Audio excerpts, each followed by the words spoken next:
Lawrence Park Collegiate Institute, known by many as the private school of public schools. Most kids have the money to buy what they want and more. And where there is money, there are drugs.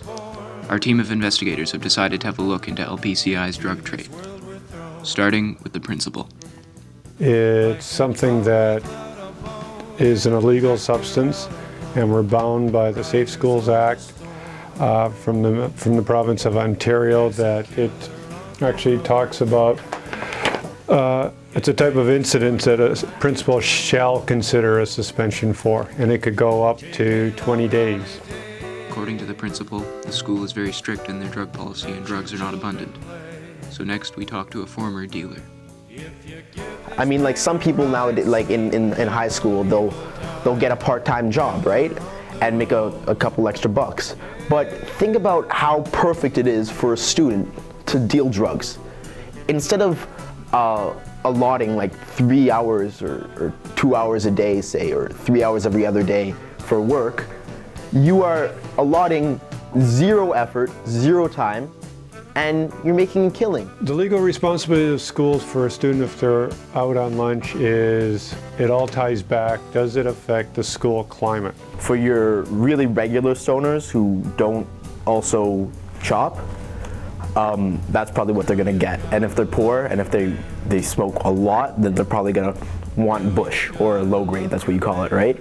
If it's deemed that something happened outside a school on the weekends, but it started back during school the day before that day, then we have to look at, does it adversely affect the school climate? If it does, then it's our responsibility to act on it. It all has to do with supply and demand.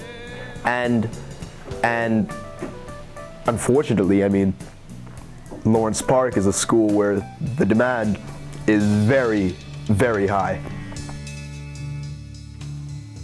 You can get a dime 10 times easier than you can get a 6-pack. You can get drugs easier than you can get a bus ticket. I was in the drug industry for about 5 years. If I want to get drugs, I could find at least 10 different people. Okay, so marijuana causes chronic munchie eating, so it makes you really hungry. Now, I only come to Lawrence with some mid-grade or some kush, and if I get anything worse, you won't get any clients. And Otter Creek has probably had drugs sold there for 40 years. And we make routine trips down there.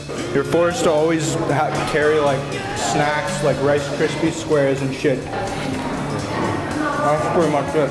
Also, another big thing, the competition. There is crazy competition at this school.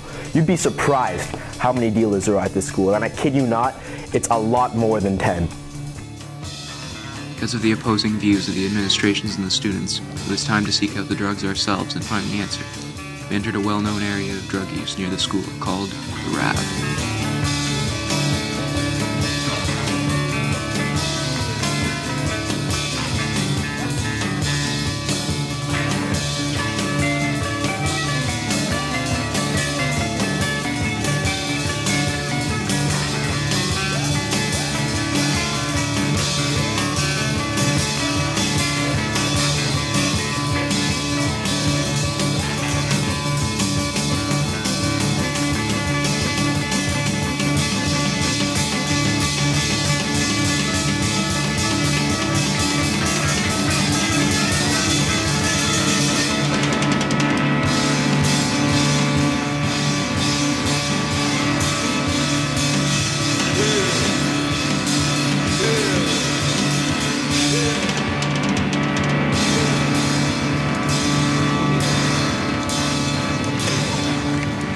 We all tried to make Lawrence Park the best place that you could be in high school. I like to consider it as the finest school in Canada.